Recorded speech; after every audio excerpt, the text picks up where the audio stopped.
Welcome to Living in Beauty.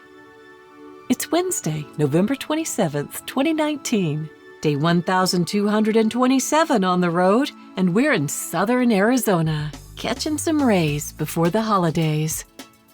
For us, the holidays start with birthday month in October, and we just party right on to the new year. And all I have to say about Jim's birthday week in Montreal is, holy cow! Which might be the only thing we did not see in Montreal, a holy cow. But I'll bet someday they get one. Sure, Catholic cathedrals dominate the New France colony, but every other world religion sidles in between the narrow gaps of this positively divine 377-year-old city around a hill with 3 summits, all less than 800 feet above sea level, floating like emeralds above the spectacular skyline. It was a last-minute idea, this side trip to Canada. For 2 weeks, we'd been dry camping in the mountains, yearning for fall color to peak. Unless you're an arborist, watching trees can be boring, and we bore easily. Ah, well, such is the life of this flaneuse and her handsome flaneur. So, while the trees made up their mind about what they planned to do, we went looking for a city to plunder with our eyes. And where better than Montreal, the city of 100 bell towers, to ring in our Cajun boy's 65th Medicare birthday. So, Jim charted a 146-mile route from northern Vermont to our destination campground on the shore of the St. Lawrence River in pleasant Longueuil, just a short subway to Montreal. Well, somewhere in all of that city life to country life excitement, we forgot one very important teeny-tiny detail: to select the RV feature on the GPS. We realized the error when we came face to face with Smuggler's Notch, an infamous and well-known road hazard that frequently traps oversized vehicles. The drive was so harrowing, I couldn't take an intelligible photo. Oh, sure, I tried to photograph the last moments of our lives, but the pictures look like half-digested sushi. We made it through with no damages, but our nerves were shot. We couldn't shake the anxiety of knowing how quickly and thoroughly we could have lost our rig. But evidently, Canada isn't suspicious of old people who look like they might be sitting on a keg of gunpowder. Or perhaps frightened Americans at the border is a routine thing to observe these days. In any case, it was lunchtime and only 2 cars were ahead of us, so it took less than 5 minutes to enter Canada from the U.S. But wow, we needed a drink. So we stopped for the night in Sutton at a sweet French country establishment that I can't pronounce.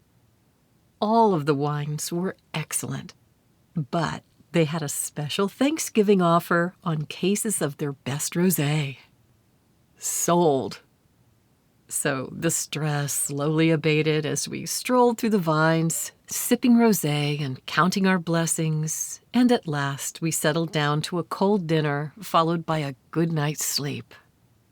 The next morning, we stopped for breakfast in Dunham.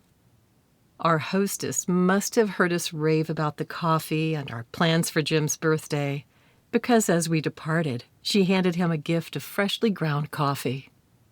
Such are the unexpected kindnesses that keep us returning to Canada. Within an hour, we pulled into our RV park without a reservation. Now, the staff spoke French, but together, with our pitiful grasp of the language and Google Translate on the iPhone, we all managed well enough. The campground had dozens of sites available, ranging from full hookups to dry. We chose a dry campsite, no hookups, for $19 a day, an unheard-of price for urban camping, especially in a place with an ancient forest, nature walks, kayaking, designated cycling trails, the best public transportation in the world, as well as many excellent restaurants and coffee houses, all within walking distance. But we hadn't discovered all of that yet, so we only paid for 2 days through Jim's birthday. Our main concern here was the weather. To keep the Airstream plumbing from freezing in the chill, we had to run the furnace all night. But at least we had enough long sunny days to keep the batteries charged. A paved, lighted path near our site led to a walking bridge, which spans the 8-lane highway between the campground and Longueuil, a subdivision of Montreal's oldest borough. The place stole our hearts from the very moment St. Anthony waved us a warm greeting from the cathedral. And from the moment we arrived, there was no end to the beautiful scenery, the delicious meals, and the clean, modern, user-friendly subway took us anywhere we desired to go. So we bought warmer hats and stayed for 2 more days.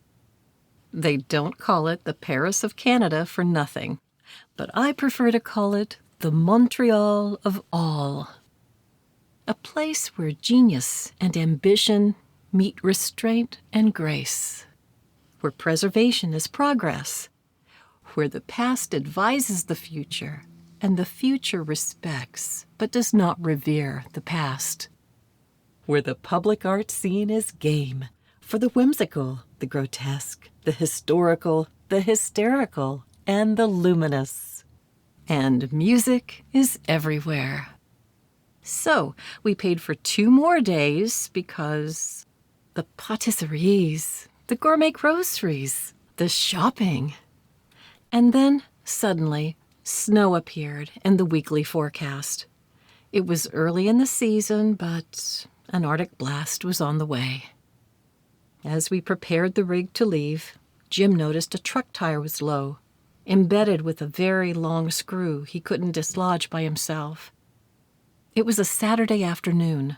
The tire had to be repaired by Sunday or we'd be snowed in. We are so grateful these 2 young men at Canadian Tire had mercy on us and stayed overtime to repair our tire and refused payment. That night, for the last time, we walked across the highway to have our wine and soup at our cozy, dog-friendly hangout, the bungalow. There we met some locals who kindly encouraged us to return and stay longer. It is our hope someday to reside in Longueuil for a season, to study French, immerse in a culture we love, learn more of Jim's ancestral history, and to see Claudia at the Contemporary Art Museum. That's right. Before posting this entry, I thought it best to look up Holy Cow, Montreal. And voila! Of course Montreal has a holy cow.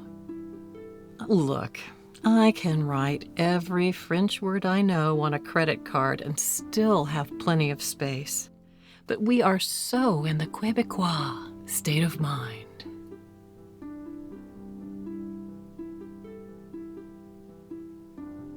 Thank you for joining us at Living in Beauty.